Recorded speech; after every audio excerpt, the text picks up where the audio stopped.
Assalamualaikum warahmatullahi wabarakatuh. Hai para pencinta catur dan para caturmania, selamat datang kembali di Legenda Catur Dunia. Tadi malam masuk match day kedua babak penyisihan turnamen catur online FTX Crypto Cup. Turnamen online papan atas kawan, di mana dari 16 peserta, 10 diantaranya adalah 10 pemain terbaik dunia.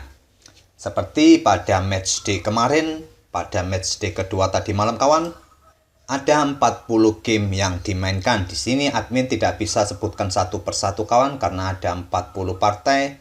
Lebih jelasnya kawan-kawan bisa kunjungi website chess24.com. Di situ kawan-kawan bisa mempelajari PGN-nya ataupun mendownloadnya jika kawan-kawan tergabung di anggota premiumnya. Dan di pagi ini kawan, admin akan coba ulas permainan dari Daniil Dubov versus Magnus Carlsen. Dan sebelum kita mengulas permainan Daniil Dubov versus Magnus Carlsen ini kawan, kita coba lihat dulu perubahan klasemen di babak penyisihan sampai match day kedua tadi malam. Di mana Fabiano Caruana menggeser posisi Anish Giri dan Temur Radjabov juga naik ke atas kawan. Hikaru Nakamura di posisi ketiga, Anish Giri di posisi keempat dan seterusnya. Magnus Carlsen sendiri juga naik dari peringkat 10 ke peringkat ke-7, sedangkan Daniil Dubov sendiri harus berada di papan bawah di posisi ke-14. Dan kita langsung saja ke atas papan, kita lihat permainan Daniil Dubov versus Magnus Carlsen ini.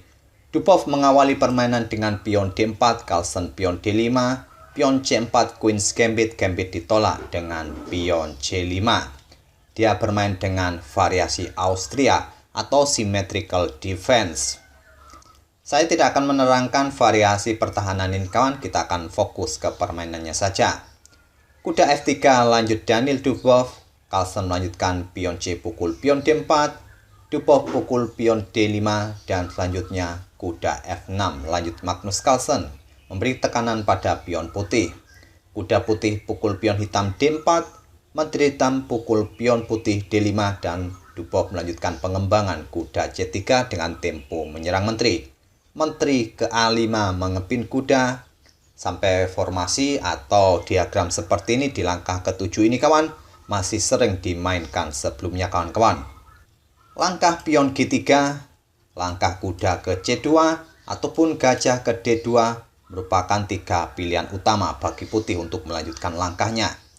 Tapi di sini Dubov melanjutkan dengan langkah pion E4. Dan kita temui diagram baru atau permainan baru yang belum pernah dimainkan sebelumnya. Langkah pion E4 ini merupakan langkah yang kurang akurat dari putih kawan. Bisa saja kuda pukul pion ini kawan. Karena kuda putih tidak akan bisa pukul balik kuda hitam karena dia sudah kena pin-pinan dari menteri hitam ini kawan.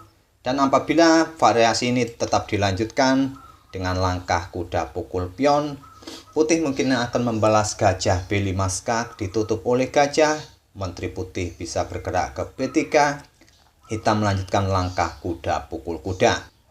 Dipukul balik oleh pion dan gajah pukul gajah, lanjut hitam dipukul balik oleh kuda putih, hitam bisa melanjutkan pion A6 dan putih tidak akan mendapatkan kompensasi apapun kawan-kawan dari pengorbanan pion E4-nya tadi.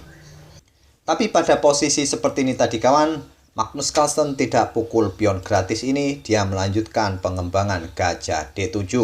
Dan Daniil Dubov melanjutkan pengembangan gajah ke D2 memblokade pimpinan. Selanjutnya kuda C6 lanjut Magnus Carlsen, terus melanjutkan pengembangan para perwiranya. Di posisi ini Magnus Carlsen sedang menantang pertukaran kuda, tapi tantangan ditolak oleh Daniil Dubov, melangkahkan kuda ke petak B5.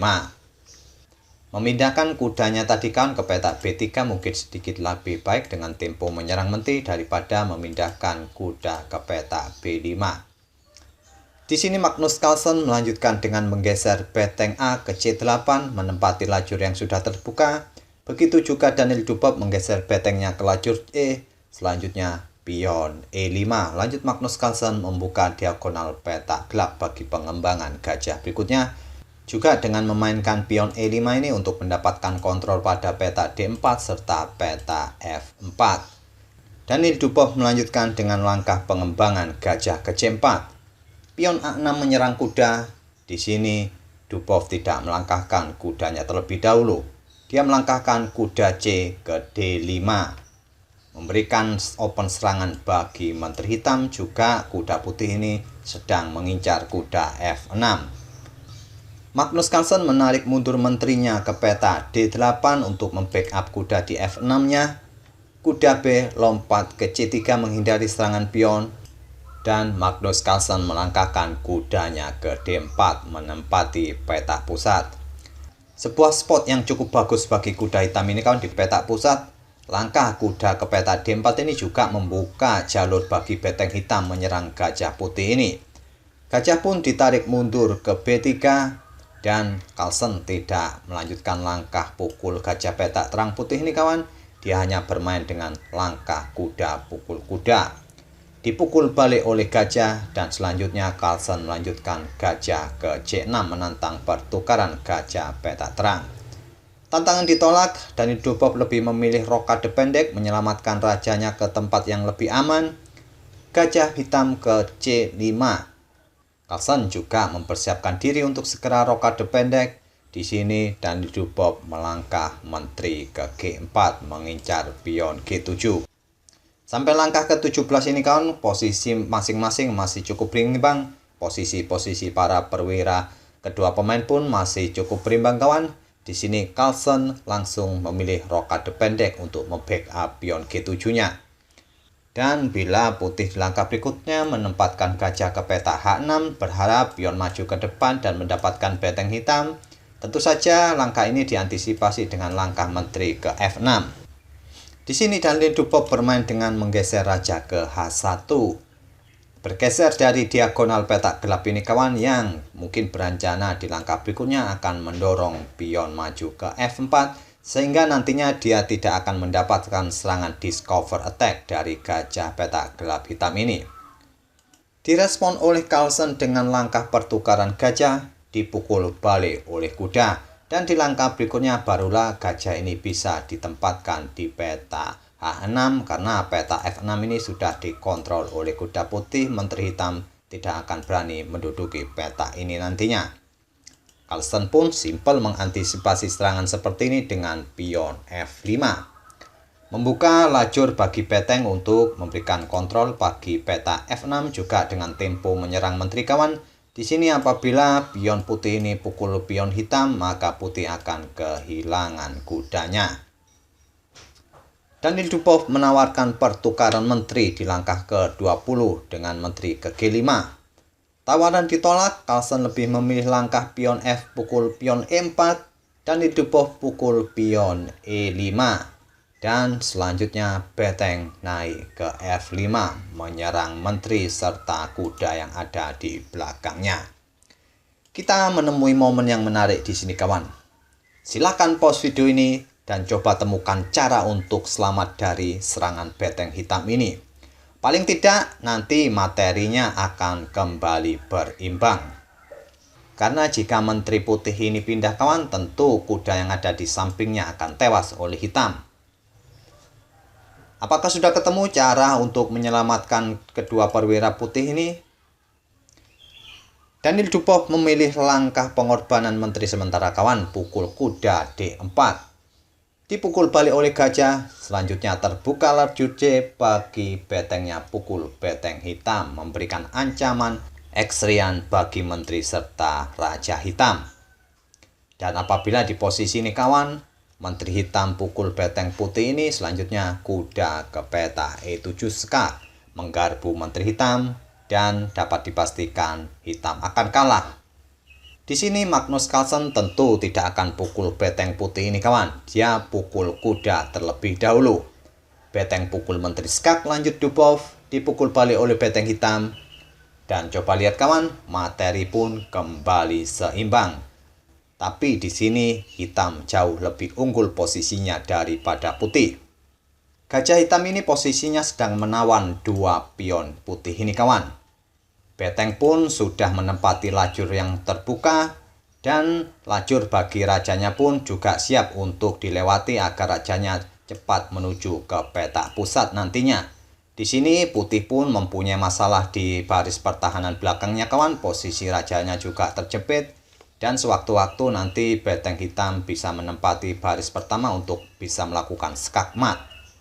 Jadi setelah baku hantam tadi kawan, hitam jauh lebih unggul posisinya di sini. Di sini Daniel Dubov melanjutkan dengan langkah pion G3, membuka jalan bagi rajanya agar dia terbebas dari ancaman di baris pertama pertahanannya. Kenapa Daniel Dubov bermain dengan pion G3 ini kawan? Tidak mencoba membackup pion B2-nya. Karena pion ini sedang dalam ancaman gajah hitam ini kawan. Jika membackupnya dengan beteng di B1, maka putih akan kehilangan pion F2. Jika pion ini kawan coba didorong ke petak B4, selanjutnya gajah akan tetap pukul pion F2 mengorbankan diri. Jika dipukul balik oleh beteng, selanjutnya pion E3 mengancam atau menggarpu kedua perwira putih. Jika dipukul oleh gajah, selanjutnya beteng hitam ke D1 skak, dan selanjutnya hitam akan menang kualitas perwira di sini dan tentu lebih mudah bagi hitam memenangkan permainan. Dan bila pada posisi seperti ini tadi, hitam mencoba bermain dengan gajah C3 untuk melindungi kedua pionnya ini kawan.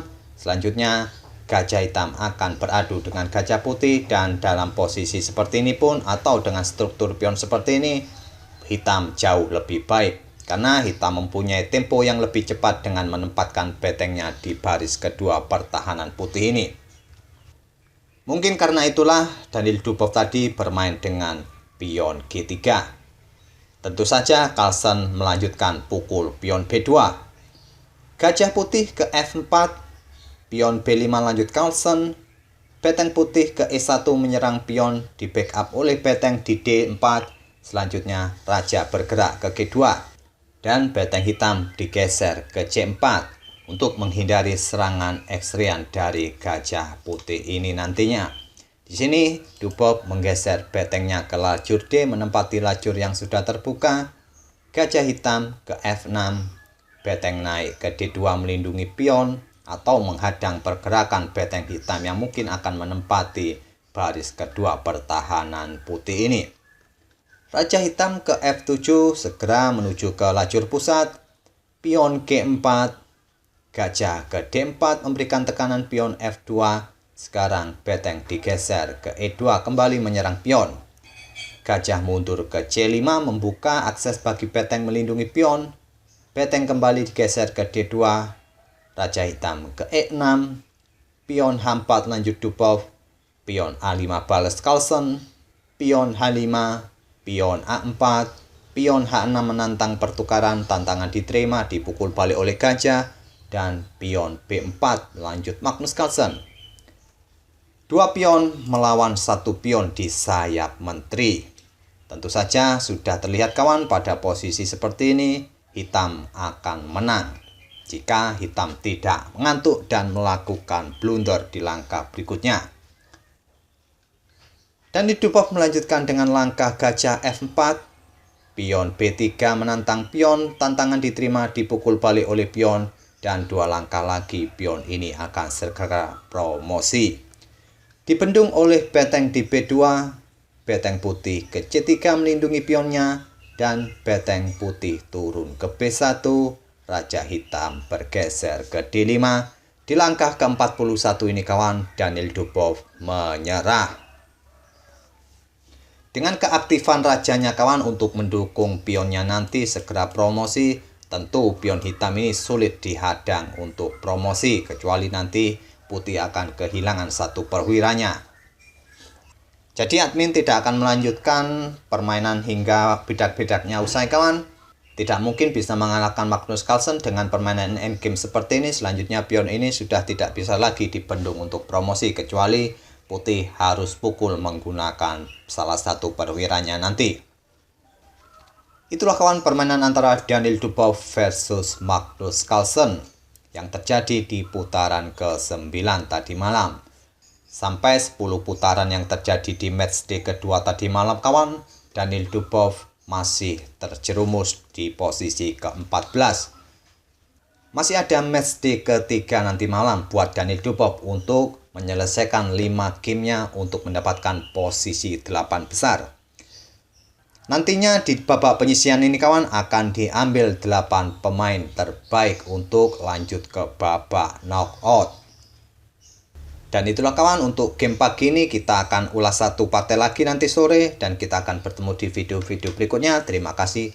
Wassalamualaikum warahmatullahi wabarakatuh.